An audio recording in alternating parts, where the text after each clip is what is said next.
ma chaîne J2M pour cette nouvelle vidéo. Alors avant de continuer avec cette nouvelle vidéo, je tenais vraiment à vous remercier vraiment tout le monde pour vos commentaires chaleureux, pour vos encouragements, pour vos conseils également. Tout ça me touche beaucoup, me booste vraiment et me pousse à aller de l'avant, à faire le mieux possible à chaque vidéo. Alors pour cette nouvelle vidéo, j'ai un peu réfléchi à la question et j'ai décidé de vous proposer quelque chose d'assez original par rapport aux deux précédentes. Un double programme. Alors bien sûr, pour ceux qui connaissent le thème du double programme, ça renvoie bien sûr à l'époque bénie des cinémas de quartier, l'époque où on pouvait voir deux films d'affilée, et quelque part, c'est aussi un moyen pour moi de rendre hommage un peu à une figure importante de la constitution de ma cinéphilie, qui est Eddie Mitchell et sa fameuse dernière séance.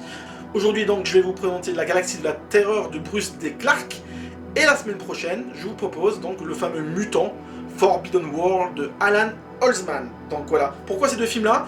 Parce que tout simplement, ils ont été faits pratiquement à la même époque, tout simplement, entre 81 et 82, que ce sont deux films de science-fiction qui plagient plus ou moins ouvertement Alien, et donc derrière tout ça, il y a une figure importante qui me donne l'occasion de vous présenter, c'est bien sûr Roger Corman.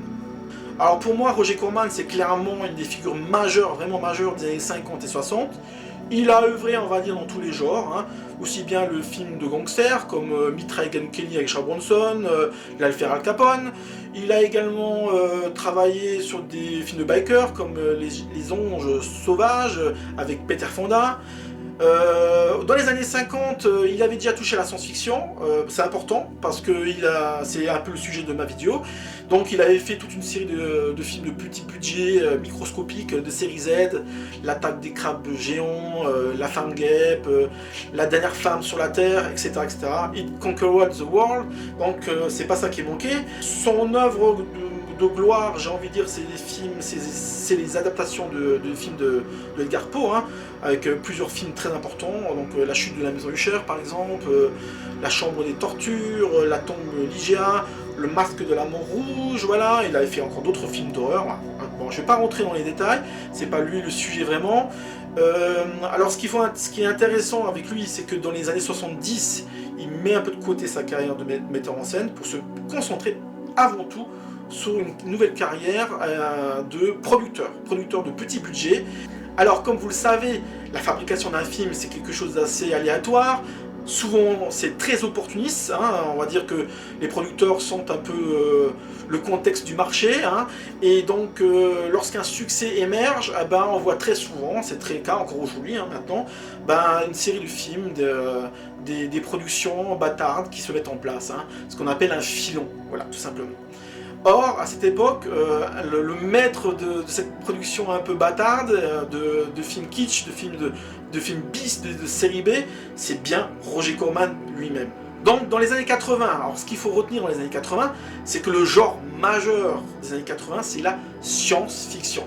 Il y a eu énormément de cartons dans les années 70, notamment deux notables, donc je peux les citer, c'est Star Wars de George Lucas, et bien sûr le fameux Alien, le 8e passager de Ridley Scott. Les plagiats vont se mettre rapidement en place, et à ce titre, Roger Corman va jouer un rôle décisif dès les années 80. Entre 1980 et 1983-84, il va produire toute une série de films qui s'inscrivent vraiment dans ce que j'appelle les films de plagiat, tout simplement. Mais attention, des films plagiat qui encore aujourd'hui ont une certaine prestance, un certain intérêt, et c'est ce qui m'a poussé un peu à me concentrer là-dessus. Alors concernant les plagiats, bon, je vais pas faire un peu l'historique des plagiats post-aliens, mais ce qui est intéressant à noter, c'est qu'à l'époque, il y avait beaucoup de productions du même genre, donc c'est pas que Roger Corman, il y avait Charles Band, il y avait un autre producteur, il y avait d'autres séries Z. Alors je peux citer comme ça pour les publicitaires du fond, donc c'est par exemple le fameux Inséminoïde de Norman J. Warren. Il y avait également William Malone qui a fait ces quelques petites productions, voilà, comme Scared to Death 1 et 2. Il fait un petit peu mieux, on va dire, en 85-86 avec Titan Find, en français Créature, voilà. Donc il y a eu plein de productions de ce même type. À la fin des années 80-90, il y avait un nouveau genre qui était apparu, ça s'appelle le Water Opera. Et là également, on a déplacé un peu le plagiat, on va dire, de Alien dans l'espace pour les placer sous l'eau. Donc on a eu droit par exemple à Léviathan de George Pankosmatos, Mâle, mutant aquatique en liberté, en anglais c'est Deep Star Six pardon, de Sean Cunningham. Il y avait The Rift de Juan Pinker, l'espagnol. Ou encore Roger Corman lui-même, hein, qui est resté un peu sur le même registre avec une autre production qui s'appelle Le Seigneur des Abîmes. Une chose amusante quand même, hein, que j'aime bien rappeler de temps en temps, c'est qu'on critique un peu tous ces films post-Alien d'être des plagiats, des choses comme ça, mais on oublie que Alien, le 8e passager, c'était également un plagiat. Et oui, il trouve sa source, tout le monde l'a dit, hein, c'est pas quelque chose que je sors de mon chapeau, hein. Tout le monde le sait très bien. Dan O'Bannon, le scénariste, avait plus ou moins pioché ses références dans un ancien film qui s'appelle Hit la Terreur, par exemple, hein, dans les années 60, fin 50, quoi. Hein. Plus tard, tout le monde sait très bien que La planète des vampires de Mario Bava est une grosse source d'inspiration. Et cette source d'inspiration va nourrir le propre premier film de Dan O'Bannon, co-réalisé avec John Carpenter, qui s'appelle Dark Star. Tout le monde sait très bien qu'il va piocher beaucoup dans Dark Star pour alimenter ensuite la production de Alien le 8e passager. Voilà. Et ensuite, ce qu'on peut dire, c'est que toutes ces productions bâtardes autour de Alien, donc tous ces plagiats, vont également nourrir plus tard d'autres productions beaucoup plus prestigieuses, des productions de studio. Donc on peut citer par exemple Alien contre Predator, hein, de Anderson par exemple. Hein. L'histoire de la pyramide, on la retrouve dans la galaxie de la Terreur. On peut citer également Pandorum, ou encore Life Origine Inconnue. Et bien sûr, sans oublier Ridley Scott lui-même. Oui, avec Prometheus et Alien Covenant, on retrouve des éléments scénarios et d'idées visuelles qui sont issus donc, soit de la galaxie de la Terreur, soit de Titanfall, créature de William Malone. Donc voilà. Donc se focaliser sur la partie plagiat, c'est un peu facile. Il faut également se dire que chaque œuvre qui avance dans l'histoire du cinéma, elle s'inspire, elle régurgite, elle digresse, elle prolonge, elle copie ou elle transgresse, peu importe. Donc Roger Corman, forcément, tout staccanoviste et opportuniste qu'il est, donc se jette, donc, suite au succès de Alien, à la mise en place de ces plagiats, de ces films d'exploitation post-Alien, j'ai envie de dire. Et c'est un peu pour ça que j'ai fait cette présentation des différents genres, des différents films sur le genre. C'est que mine de rien, La Galaxie de la Terreur et Mutant, ça reste le haut du panier. Mutant, vous le verrez la semaine prochaine, c'est un film beaucoup plus coloré, avec des influences évidentes de la naissance du clip. Il y a des séquences extrêmement clippées. Le rythme du film est beaucoup plus soutenu. Il n'y a pas de séquence, il n'y a pas de tentative d'essayer d'élever le sujet en dehors de ce qu'il raconte. Alors que La Galaxie de la Terreur, mine de rien, alors certes, il y a le côté sombre à la guéguerre de Alien le 8e passager, mais on sent qu'il y a d'autres influences qui vont entrer en jeu, que je vais développer tout à l'heure. Mais ce qui est intéressant, c'est que il y a une ambiance beaucoup plus lourde, beaucoup plus tendue. Et on sent qu'il y a un côté dark fantasy, un côté magique que n'a pas Mutant. Un mot pourquoi j'ai choisi La Galaxie de la Terreur. Alors c'est assez simple parce que, comme vous le savez, la chaîne J2M, on est avant tout concentré sur des films qui sont pour moi un peu oubliés, mésestimés, qui n'ont pas eu forcément la lumière. Et je trouve que La Galaxie de la Terreur, c'est un peu un cas particulier, et c'est justement pour ça que j'ai envie un peu de revenir là-dessus. Voilà. Donc, alors pour revenir sur le contexte, le film est sorti le 16 juin 1982. Il avait été présenté juste avant au festival d'Avoriaz, hein, en sélection officielle. Il est parti en catimini, il n'a rien du tout. Hein. Faut dire qu'il y avait des gros poids lourds. Hein. À cette sortie, il y avait eu donc Mad Max 2, le retour. Hein. Il y avait Looker, il y avait L'Ange de la Vengeance, il y avait des tas d'autres films extrêmement importants. Et donc du coup, La Galaxie de la Terreur est un peu passé inaperçu, hein, de la sélection. Et puis les critiques de l'époque, elles étaient un peu mitigées, elles étaient un peu tièdes, on va dire. Hein. Beaucoup ne voyaient dans ce produit, dans ce film d'exploitation, qu'une copie de plus de Alien le 8e passager. Voilà, ça c'est la première chose. Alors moi, je l'ai découvert, comme beaucoup de gens de mon époque, non pas au cinéma, mais plutôt dans les vidéoclubs. Il faut dire qu'à cette époque, lorsqu'on arpentait les vidéoclubs, l'affiche du film avait une importance capitale dans l'attrait. Et parce qu'il y avait finalement peu d'informations, il y avait peu de revues qui ont fait écho de la sortie du film, et donc forcément, lorsqu'on est allé dans les vidéoclubs, on a vu cette magnifique affiche incroyable, d'un graphisme et d'une morbidité vraiment, vraiment resplendissante, et donc c'est de cette manière que moi, je l'ai découvert. Et je sais que beaucoup de cinéphiles de l'époque, fans de films d'horreur et de science-fiction, ont également découvert ce film de cette manière, voilà, j'ai envie de dire. Ce qui s'est passé ensuite, c'est que le film, forcément, est un peu tombé dans l'oubli, mais vraiment, hein, on n'en a plus jamais parlé, les revues de cinéma ne revenaient pas forcément dessus, et finalement, la Galaxie de la Terreur est tombée finalement un peu dans l'oubli. Voilà. Et voilà que fin 2000, début 2010, la Galaxie de la Terreur, qu'on croyait un peu oubliée, un peu perdue, il ressurgit. Voilà. Une nouvelle génération de cinéphiles s'intéresse à cette production, et c'est vrai qu'il y a eu deux phénomènes qui ont un peu beaucoup contribué à ce retour un peu en fanfare, j'ai envie de dire. Hein.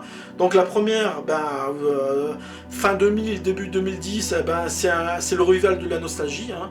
Beaucoup de productions des années 80 et même des années 70 sont redécouvertes, et quelque part, la Galaxie de la Terreur, tout comme Mutant, bénéficie un peu de ce retour en arrière, j'ai envie de dire. La seconde chose importante à noter, c'est aussi la notoriété énorme que connaît à l'époque James Cameron. James Cameron qui vient juste de sortir de Avatar, c'est le dieu du monde, et donc bien entendu, lorsqu'un metteur en scène est un peu au sommet de sa gloire, on va dire, on commence à s'intéresser à sa filmographie. Et donc du coup, beaucoup découvrent carrément que James Cameron a officié chez Roger Corman en tant que spécialiste des effets spéciaux, hein, notamment sur les peintures sur verre de New York 1997. C'était également le chef décorateur du film Les Mercenaires de l'espace. Et donc sur la Galaxie de la Terreur, il a une présence extrêmement importante et déterminante, j'ai envie de dire, puisque non seulement il est présent dans la direction artistique du film, mais également en tant que réalisateur de seconde équipe pour les effets spéciaux. Donc voilà, on a fait un peu le topo, le tour un peu de la question par rapport à la présentation du film. Maintenant on peut rentrer vraiment dans le vif du sujet. Alors de quoi parle le film? C'est quoi le pitch de départ? Alors c'est tout simple, hein. Au début du film, donc on a un vaisseau spatial qui s'appelle le Remus qui serait atterri sur une planète hostile qui s'appelle Morgontus. Voilà déjà tout un programme au niveau des noms, comme vous le voyez. Ensuite, ce qui est intéressant, c'est qu'on poursuit qu'un soldat qui court comme un dératé dans les coursives de son vaisseau. Là, on comprend qu'il est poursuivi, on ne sait pas trop, par une monstre, par une entité, par quelque chose de mystérieux. Donc le film reste volontairement flou à ce niveau, et donc c'est pas plus mal. Hein. Et donc il se fait massacrer. Voilà, tout simplement. On a un cut, on se retrouve donc sur notre planète. Là, on rencontre deux personnages, donc l'oracle et le maître. Donc on ne sait pas trop ce que c'est, le maître, un magicien, une figure divine, on ne sait pas trop, ça reste également flou à ce niveau. Le maître décide d'envoyer donc une unité spéciale, l'unité Quest, donc on va dire un équipage de sauvetage, hein, tout simplement, hein, pour essayer de trouver éventuellement des survivants, retrouver leur corps tout simplement, essayer d'élucider le mystère qui entoure la disparition de ce vaisseau Remus. Voilà.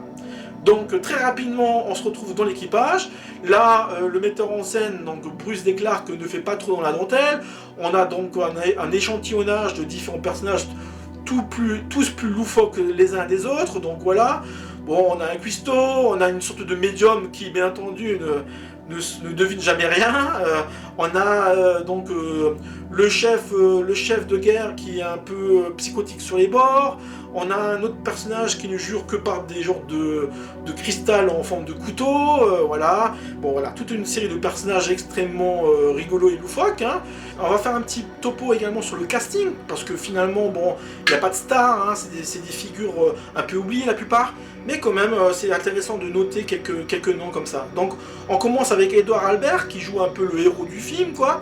Donc, on va pas se mentir, il est un peu falot, il manque de charisme.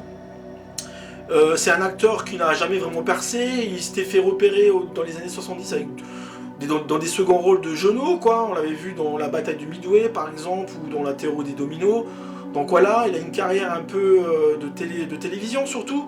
Mais bon, sur ce film-là, il est un peu falot, mais mine de rien, c'est son jeu un peu neutre, un peu en retrait, et assez intéressant, parce que finalement, c'est ce qui va nourrir un peu son arc narratif, hein, et notamment la révélation finale. Donc finalement, c'est pas si mal que l'acteur est un peu effacé, j'ai envie de dire, hein. Plus connu, alors là je m'adresse vraiment un peu aux nostalgiques, vraiment aux spectateurs de télévision de l'époque, hein, notamment avec l'acteur Ray Walston. Alors Ray Walston, c'est marrant un peu, Ray Walston c'est un acteur qui joue dans ces petites séries B limite Z quoi, mais en fait si on se souvient de son visage, on se souvient qu'il avait joué chez Billy Wilder quand même, hein, notamment le fameux Embrassement idiot qui est un vrai chef-d'œuvre des années 50 quoi, donc c'est assez incroyable. On le reverra également dans des seconds rôles, notamment dans le film L'Arnaque de George Roy Hill, un film qui a eu un énorme succès dans les années 70 et notamment au niveau des Oscars, donc voilà, il a fait énormément de séries télé, donc je vais juste citer quelques titres, hein. Donc la Petite Maison de la Prairie par exemple, on le verra également dans le téléfilm Le Fléau, hein, d'après Stephen King, quelques épisodes de Star Trek, etc. etc. Donc vraiment, Ray Walston dans sa petite bouille là, ici il joue le rôle du cuistot, alors un personnage un peu étrange comme ça, donc j'en dis pas plus pour pas déflorer un peu la personnalité du personnage, mais c'est un personnage qui est assez important dans le film, mine de rien. Un tour sur les deux acteurs les plus importants du casting, j'ai envie de dire, c'est Sig Haid tout d'abord et Robert Englund. Sig Haid, c'est un acteur qui s'est refait une santé, on va dire, au début des années 2000 grâce à un metteur en scène qui s'appelle Rob Zombie. On l'a vu dans La Maison des Mille Morts, de Red Devil's Project, dans les Halloween, etc., dans la majorité des films de ce metteur en scène, avant qu'il nous quitte il y a quelques années. Et donc voilà, Sig Haid, c'était avant tout une gueule reconnaissable, une gueule un peu étrange, un peu presque flex, j'ai envie de dire. Et en fait, c'était un acteur qui avait débuté au début des années 70 en jouant dans des films de blaxploitation, aux côtés de Pam Grier, hein, comme Foxy Brown, ce genre de choses, hein, avant de se caler vraiment dans la production télévisuelle. De temps en temps, on le voyait dans des films, notamment dans La Galaxie de la Terreur, et voilà, donc c'est un acteur qui s'est fait oublier, qui a été repêché au début des années 2000. Ici, il joue un soldat un peu psychotique, qui utilise comme type d'arme une sorte d'étoile en forme de cristal, il jure que par ça, et donc il est un peu borderline, j'ai envie de dire, et c'est ce qui le rend très amusant, parce qu'en fait, s'en sort, il va lui arriver un truc vraiment extrême, quoi. Pour l'anecdote, James Cameron, donc, qui est responsable de la réalisation de seconde équipe des effets spéciaux, met en scène la mort de Sig Haid, notamment une séquence très particulière où on voit un bras coupé, et autour de ce bras, il y a des asticots. Et donc, comme l'effet spéciaux ne marchait pas, James Cameron avait eu l'idée, pour que ça donne un peu plus de vie, entre guillemets, à mettre de l'électricité dans ce bras, et du coup, les asticots qui étaient sur le bras se sont mis à bouger. Et il se trouve que les deux producteurs étaient dans le passage. Il se trouve que deux producteurs étaient présents sur le tableau, et ces producteurs, ce seront les futurs producteurs de Piranha 2. Donc ils ont tellement été impressionnés par cette séquence qu'ils vont recruter et qu'ils vont aller chez James Cameron pour lui demander s'il veut bien venir tourner ce fameux Piranha 2. On termine donc avec Robert Englund, qui est l'autre tête connue du casting, j'ai envie de dire. Alors bien sûr, c'est sans doute l'acteur le plus connu, parce qu'il avait déjà, avant de tourner La Galaxie de la Terreur, une petite tête reconnaissable, quoi. On l'avait vu dans Le Crocodile de la Mort, qui avait eu la licorne d'or au Festival de Paris. On l'avait vu dans Réincarnation de Gary Sherman, Dead and Buried, également un excellent film. Et donc La Galaxie de la Terreur est arrivé à un moment donné pour lui, où il clôturait, on va dire, sa carrière de second rôle dans des petites productions d'horreur et de science-fiction. Voilà. Après La Galaxie de la Terreur, il va jouer dans deux films très importants qui vont le booster, ils vont le mettre presque au panthéon du cinéma fantastique, j'ai envie de dire, hein. C'est le personnage de Willy dans V, Les Visiteurs, la série qui va cartonner au milieu des années 80, et surtout, bien sûr, le fameux Freddy Krueger, le croque-mitaine mythique des années 80, dont le film de Wes Craven, Les Griffes de la Nuit. À partir de là, sa carrière est lancée. Il joue un nombre incalculable de films d'horreur à cette époque, donc, notamment chez les Freddy, hein, mais également d'autres films d'horreur. Hein, je peux citer par exemple Le Fantôme de l'Opéra, hein, de Dwight Hyde Little. Et il passera même à la mise en scène avec une petite série B, série Z, vraiment pas terrible, il faut bien reconnaître. C'est 976 Heavy. Voilà. Alors une des raisons qui m'a un peu poussé à vous parler du film, c'est également, un fait un peu étrange. Mine de rien, La Galaxie de la Terreur, le metteur en scène, en fait, on le connaît pas, et finalement, je vous dis franchement, même on s'en fout un petit peu, hein. C'est un metteur en scène interchangeable, tel comme Roger Corman avait tendance à imposer dans ses productions. Ici, c'est un certain Bruce Declark, accompagné de son scénariste Mark Ziegler, qui nous réalise le film. Mais finalement, lorsqu'on se souvient du film, c'est vraiment pas en termes de mise en scène, en termes de découpage, en termes de même d'écriture du scénario, tout ça. Mais surtout, c'est si la Galaxie de la Terreur est restée dans les mémoires, c'est surtout par ces différents collaborateurs autour du film, qui finalement, c'est eux, on va dire, qui vont apporter la plus-value du film. Et c'est important de le signaler parce que c'est vraiment pour cette raison que la Galaxie de la Terreur trouve aujourd'hui un vrai intérêt. Donc je vais vous les présenter en quelques mots. Donc il y a pas mal de noms très intéressants à dévoiler. Donc parmi les différents collaborateurs du film, bon voilà quelques noms un peu, on va dire, imprimés à rétine, j'ai envie de dire, lorsqu'on regarde le générique final.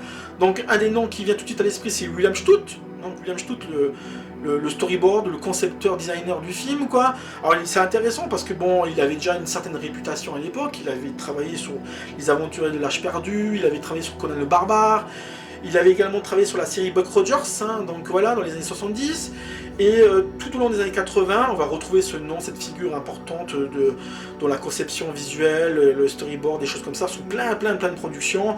Je les cite rapidement. Donc c'était House de Steve Miner, il y a eu le Hitcher de Robert Harmon. On peut citer également de petites séries rigolotes que j'aime beaucoup, comme Monster in the Closet ou les Willy's par exemple. Voilà, deux productions un peu plus importantes, Les Maîtres de l'Univers, c'est lui qui a imaginé l'univers graphique du film. Le Retour des Morts Vivants de Dan O'Bannon notamment, hein, c'est lui qui a imaginé tous ces zombies un peu rigolos du film. Et voilà, donc il a une grosse carrière. Encore dans les années 2000, on verra sa signature sur des films quand même très importants, notamment deux productions importantes, hein, donc c'est important de les signaler. C'est quand même Le Labyrinthe de Pan de Guillermo del Toro et The Mist de Frank Darabont. Voilà, donc j'ai envie également de citer d'autres collaborateurs, parce que malheureusement, très souvent, ce sont des figures, des personnalités qu'on met un peu trop souvent de côté. Donc moi j'ai envie de citer par exemple Christopher Gibbs. Christopher Gibbs, c'est un maquilleur de talent, hein, il s'occupe vraiment des créatures design, du maquillage des différentes créatures de la Galaxie de la Terreur. Il travaille chez Roger Corman, on le reverra bien sûr dans Mutant, hein, donc la production suivante de Roger Corman. Il a également œuvré sur pas mal de petites séries B, bien dégueulasses, bien gorasses comme ça, donc voilà, je veux dire, c'est un peu rock'n'roll, quoi, donc j'ai envie de le citer. On peut citer par exemple Mausoleum, pardon, j'avais du mal à prononcer, donc une production totalement barjot de l'époque.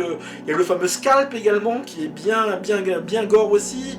Il a travaillé avec les Studio Brothers sur Critters 1 et Critters 2. On verra également son nom dans de différentes productions, notamment les Freddy, hein, Freddy 4 et Freddy 5, chez Stallone dans Demolition Man. Donc voilà, il a un bon CV, quoi, j'ai envie de dire. Donc voilà, donc c'est intéressant de le citer. Au niveau des maquillages, on peut également citer un autre nom important, il me semble, c'est Alec Gillis. Alec Gillis qui est aujourd'hui très connu parce qu'il a été un des bras droits de Stan Winston pendant longtemps.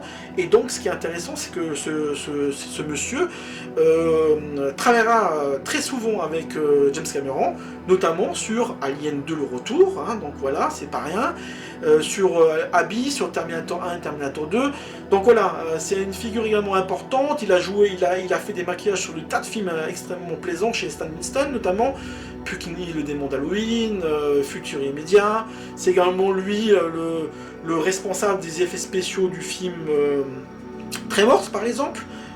Autre nom qui apparaît dans le générique qui est intéressant à noter, c'est Aaron Lipstadt. Donc, alors pourquoi j'ai choisi ce nom-là?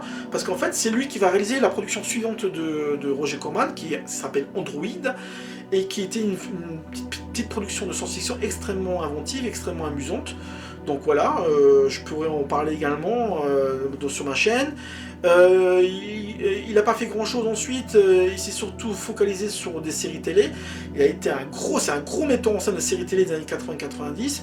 Donc là je peux également vite féliciter, hein, Deux flics à Miami, Crime Story, Un flic dans la mafia, Commando Vietnam, voilà, des choses comme ça. Hein, voilà. Et on finit un peu ce tour d'horizon sur un dernier nom également que je trouve également extrêmement important. Hein, donc je vais vous dire pourquoi c'est important. Donc c'est Denis Kotak. Donc Denis Kotak, c'est avant tout un responsable d'effets spéciaux visuels. Il a travaillé sur des matte painting, sur des maquettes, des choses comme ça. Et donc il va devenir l'ami de James Cameron, donc c'est pour ça que je le cite également. Donc il va travailler avec lui sur Terminator, sur Alien 2 le retour, sur Abyss, sur Terminator 1 et Terminator 2, donc c'est voilà, quelqu'un que je ne peux pas ne pas citer, hein, donc voilà. Donc, alors pourquoi je cite un peu ses collaborateurs? En fait, j'avoue qu'il y a deux raisons vraiment principales qui me poussent à les mettre un peu en avant. Je trouve que c'est pas juste un étalage de noms et de références, hein. C'est vraiment parce que pour moi, il y a deux aspects qui participent vraiment, on va dire, à la qualité de la Galaxie de la Terreur. Alors la première, comme je vous l'ai dit, la Galaxie de la Terreur apparaît tout d'abord comme un plagiat assez évident de Alien le 8e passager. D'ailleurs, la première séquence du film, on a un travelling latéral sur la planète hostile, hein, et donc forcément, on pense à Giger quand on voit les images. Hein. Il y a une chose qui me séduit énormément dans le film, c'est qu'on peut, en fait, on peut considérer la Galaxie de la Terreur comme, on va dire, le film de transition, le pont entre Alien le 8e passager et Alien le retour du James Cameron. Ce qui est intéressant dans le film, moi je trouve, hein, c'est que quelque part le film est à cheval entre deux perceptions de la science-fiction. On est en porte-à-faux avec à la fois la sensation de voir un film qui est à la fois porté vers l'avenir et un film porté vers le passé. Porté vers l'avenir, il anticipe éventuellement sur ce que deviendra éventuellement Alien le retour de James Cameron. Donc déjà, c'est vraiment très séduisant, c'est pas du tout une idée qui vient en l'air comme ça, il n'y a qu'à d'ailleurs comparer les deux films côte à côte en termes narratifs. Hein. Les deux films commencent de la même manière, c'est-à-dire avec une séquence un peu trauma. Dans Alien le retour, dans la version longue, je parle, hein, bien sûr, on a une famille qui se retrouve attaquée par les fameux aliens. Ils disparaissent tragiquement, pareil pour la Galaxie de la Terreur, avec ce soldat qui disparaît tragiquement au début du film. Donc du coup on a le même point de départ. Ensuite on se retrouve sur une base lointaine où un groupe de personnes essaie de réfléchir sur ce que va devenir éventuellement la colonie auquel ils ont contribué à coloniser. Un équipage de sauvetage pour essayer de sauver les fameux colons sur le vaisseau ou l'équipage du vaisseau. Donc on retrouve vraiment cette même dynamique narrative. Dans Alien, le premier, en tout cas, le 8e passager, l'équipage sort du vaisseau pour explorer la planète hostile avec tout un look de scaphandre, des choses comme ça. Dans Alien le retour de James Cameron, c'est pas du tout, hein. Il y a une forme de terraformation qui a été mise en place, et donc on les voit sortir sans casque, en combinaison de soldats, etc. etc. C'est exactement la même chose qu'on voit dans la Galaxie de la Terreur. Déjà en termes de look, et en termes d'élan, on va dire, c'est pratiquement la même chose. Ensuite, lorsqu'ils commencent à arpenter le vaisseau spatial en essayant de trouver des indices, parce que tout est sans dessous, etc., etc., on a exactement les mêmes gimmicks visuels. Pendant un temps, on a vraiment l'impression de voir un film qui annonce vraiment dans ses intentions ce que pourrait devenir éventuellement Alien 2 le retour. Et lorsqu'on sait que des gens comme Denis Kotak ou encore Alec Gillis va faire partie de la team technique de Alien le retour, sans compter James Cameron bien entendu, on peut se dire indirectement que quelque part la Galaxie de la Terreur c'est un peu un brouillon, un digeste avec des idées qui sont lancées à droite à gauche de ce que pourrait devenir ensuite Alien le retour. Donc finalement, moi, c'est aussi une des raisons pour laquelle j'ai choisi le film, c'était de rappeler un peu que entre Alien le 8e passager et Alien 2 le retour, on avait eu la Galaxie de la Terreur. Une petite production d'exploitation de série B et de série Z, et quelque part je trouve c'est l'idée amusante de se dire que le film fait la jonction entre les deux. Donc voilà, ça c'est une première chose. La seconde chose qui me pousse un peu dans cette réflexion là, c'est aussi l'idée que tous ces collaborateurs, donc ils sont quand même, qui vont avoir une belle carrière, on sent bien ce sont quelque part des nerds, des personnes qui sont déjà à l'intersection de la pointe au niveau de la technologie, que ce soit en termes d'écran bleu, de compositing, de maquettes, des choses comme ça. Et donc ce qui fait que la Galaxie de la Terreur, aujourd'hui, même si on sait que c'est des tout petits budgets, ça tient la route. Et c'est ça un peu le paradoxe, c'est un peu quelque part, parce que autant sur le plan purement de la fabrication du film, on a une œuvre qui regarde vers l'avenir, autant les codes narratifs, tout ce qui tourne autour même du film, plus que Alien le 8e passager, on a vraiment l'impression qu'il fonctionne comme un film des années 50. Par exemple, la musique. Alors je ne me souviens plus du compositeur, hein, mais la musique contribue énormément à la mise en place d'une ambiance extrêmement pesante, extrêmement discordante en termes d'ambiance musicale, elle n'est pas agréable du tout. D'ailleurs, on peut dire qu'elle est, je peux même pas dire qu'elle est jolie, mais en même temps, elle rappelle immanquablement ces musiques de films des années 50, hein, avec ces sons déformants comme ça, hein, comme on pouvait entendre dans Planète Interdite, dans L'invasion des profanateurs, dans les productions Corman, toi. L'autre chose où on peut également faire, qu'on peut dire que le film regarde vers le passé, c'est aussi en termes d'influence plus ou moins directe ou indirecte. Donc Alien 8ème passager, ok, mais si, on peut même remonter plus loin, hein, et moi je trouve que d'un point de vue purement esthétique, un film comme La planète des vampires de Mario Bava, je trouve que c'est une citation qui n'est pas anodine. Alors déjà, tout le monde le sait, hein, La planète des vampires a également été une source d'inspiration du premier Alien, mais cette influence d'origine, elle n'est pas forcément que liée au côté, à des codes narratifs, c'est plutôt vraiment au niveau visuel, au niveau de l'ambiance. La musique qu'on retrouve dans le film de Mario Bava, on aurait pu la prendre et la mettre dans la galaxie de la terreur, et on aurait eu, je pense, la même type de sensation. Pareil pour le décorum, pareil pour certains éléments de décor ou de photographie. Parfois c'est assez proche, quoi. Donc moi je trouve que déjà ça c'est également intéressant de le noter. L'autre chose qui me fait penser que la galaxie de la terreur a une approche un peu rétro de ces références, c'est lorsqu'on le compare à un film comme La planète interdite, voilà, qui est également une autre source d'inspiration. Donc pour ceux qui ne connaissent pas La planète interdite, un rapide topo. Donc au début du film, on a un vaisseau spatial qui atterrit sur une planète inconnue. Là, ils se rendent compte que cette planète est déserte, qu'il n'y a que 2 survivants, donc un professeur et sa fille, et que donc au cours de leur entretien, de leur enquête, on va dire, c'est là qu'apparaît une figure monstrueuse, démoniaque, hein, qui commence à attaquer l'équipage. Voilà. Donc il y a un vrai mystère qui tourne autour de la nature de cette créature, et donc au cours du film, on comprend enfin de quelle manière elle fonctionne, tout simplement. Le professeur qui était en contact avec une ancienne civilisation a créé une sorte de pouvoir. Ce pouvoir se matérialise chaque fois qu'il se sent en danger, et donc comme il voit l'équipage comme une source, comme un élément un peu agressif, eh ben, il a créé de toutes pièces, grâce à son cerveau, cette fameuse créature démoniaque. Donc voilà, ça c'est vraiment une chose qui est également intéressante, et qui est également présente vraiment, véritablement, dans la galaxie de la terreur. Donc voilà, donc ce qui est amusant, c'est que cette idée de planète qui crée ses propres peurs, en fait c'est pas une idée vraiment nouvelle, hein, voilà, on le retrouve souvent dans la science-fiction. Je prends un exemple que tout le monde connaît, hein, dans l'Empire contre-attaque, et oui, hein, souvenez-vous, Mark Hamill qui est sur la planète de Yoda, et qui doit donc passer une épreuve, donc Yoda le fait pénétrer dans un espace, dans une sorte de grotte, et là, on se souvient tous que Mark Hamill, donc Luke Skywalker, affronte Darth Vader directement. Et dans ce combat où il va plus ou moins gagner, il va vite se retrouver face à lui-même. Donc c'est un peu ça l'idée, hein, c'est-à-dire que les personnages n'affrontent pas une entité étrangère, mais avant tout ils doivent affronter leur propre peur, et c'est ce qui fait que, mine de rien, la galaxie de la terreur est vraiment originale, parce que en fait la nature horrifique du film, c'est pas forcément... Alors bien sûr, il meurt directement par rapport à des créatures, mais ces créatures-là n'existent que parce qu'ils les ont engendrées eux-mêmes. Et c'est ce qui fait que, du coup, la galaxie de la terreur se distingue, échappe un peu à l'influence du 8ème passager de Ridley Scott, moi je trouve. Bon allez, on va terminer un peu sur le côté analytique, on va rester vraiment sur le côté vraiment purement jouissif, pragmatique du spectateur, hein, que je suis. Et donc le film, franchement, il est croquignolesque, hein, il y a des séquences vraiment qui sont rentrées dans les mémoires, hein.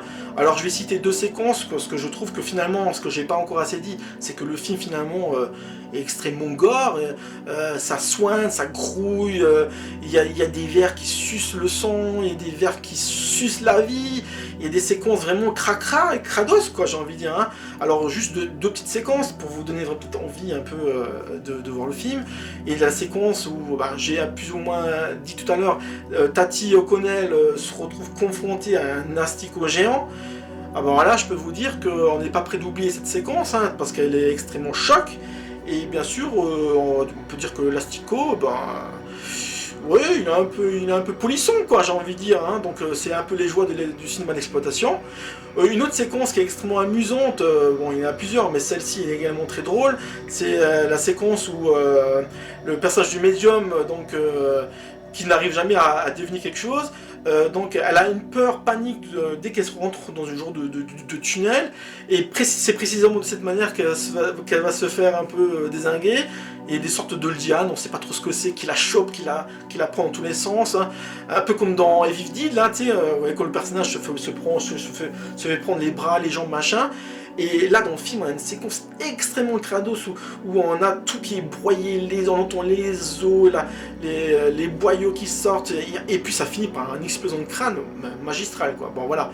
Bref, une séquence vraiment crados, extrêmement réjouissante, qui nous rappelle que avant tout, la Galaxie latérale, c'est avant tout, principalement, un film d'exploitation, quoi. Voilà, on va arrêter la vidéo sur cet exemple pour conclure provisoirement cette vidéo. Bon, voilà. Alors, petite séance copinage, donc une nouvelle fois, un grand merci à Culture Biz qui m'a fourni toutes ces jaquettes, tous ces visuels absolument magnifiques. Donc voilà, donc j'invite les youtubeurs à arpenter sa page sur Facebook, hein. Donc Culture Biz, donc n'hésitez pas, c'est vraiment du lourd. Et autre séance copinage qui me tient toujours à cœur, donc c'est à mon ami Bruno Mattei, hein, avec son blog Strange Vomit Doll. Donc pareil, hein, je sais qu'il adore la Galaxie de la Terreur, donc quelque part c'est logique, je le cite également, hein, il fait partie de ses films références, donc voilà, donc un petit clin d'œil à Bruno Mattei, et donc également je vous invite à suivre, on va dire, sa critique sur son blog Strange Vomit Dolls, voilà. Sinon, pour finir, le film est sorti chez Backfilm, donc voilà, je vous rappelle également cette information. Et pour conclure, donc si vous avez aimé ma vidéo, likez-la. Si vous l'aimez pas, délikez-la. Faites marcher, s'il vous plaît, le robot YouTube avec vos commentaires. Et s'il vous plaît, si vous pouvez vous abonner, ce serait encore génial. Voilà, je vous laisse là-dessus. Je clôt cette vidéo sur son premier programme. Voilà. Tchuss, à la prochaine.